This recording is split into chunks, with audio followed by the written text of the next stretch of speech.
Welcome to the Drew Writing Project and Digital Literacies Collaborative module on historical literacy. My name is Lauren Sherburne, and I am the teacher consultant for this module. Here we will work through the concepts behind historical literacy. Why historical literacy? A key component to historical literacy is providing individuals with the tools to acquire a deeper understanding of the world around them. In their book, Teaching for Historical Literacy, Building Knowledge in the History Classroom, Matthew T. Downey and Kelly A. Long introduce us to the concept, which is quite interesting. The fact is that historical literacy does not have a commonly agreed definition, but it can be summed up as requiring coherent, conceptual, and meaningful knowledge about the past that is grounded in the critical use of evidence.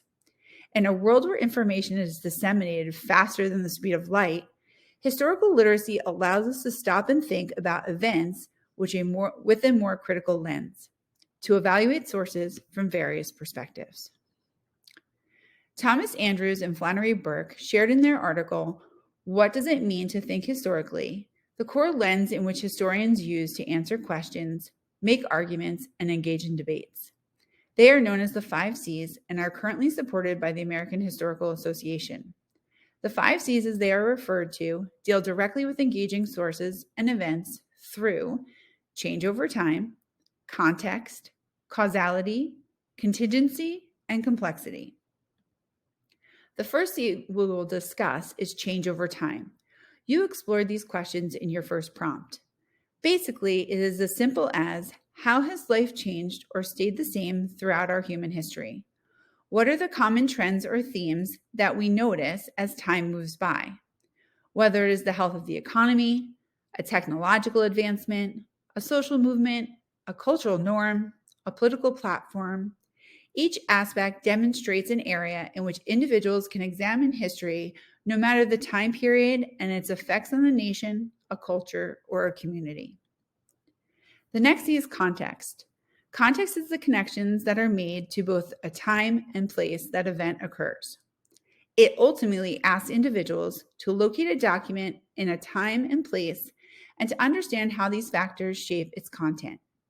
By understanding contextualization, it is easier for the reader to put themselves in the shoes of the writer or creator of the source being studied.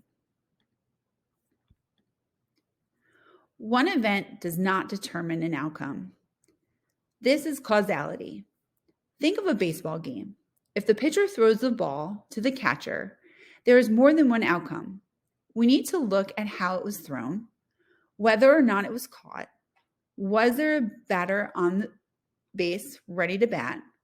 Was it raining? Was the sun out? What time of day was it? There are multiple factors that impact whether or not the ball will enter the glove. Historians look at causality in the same way. And actually, so do scientists, as they devise experiments. Andrews and Flannery state that historians cannot alter past conditions to produce new information, but rather must base their arguments upon their interpretation of partial primary sources that frequently offer multiple explanations for a single event. The most difficult of the 5 C's is contingency, simply because it creates an alternative to a historical event by inserting the question, what if? Most of the time, history is concrete. To argue that history is contingent is to claim that every historical outcome depends upon a number of prior conditions, that each of these prior conditions depends in turn upon still other conditions. Therefore, the question, what if, allows for individuals to look at history and have multiple interpretations. For example, what if the British won the American War for Independence? Would Americans settle for being ruled by the British Parliament? Would we have become a Commonwealth like Canada? These questions allow us to make predictions in order to see the world from a different point of view. The world is interconnected, and contingency lets us see that.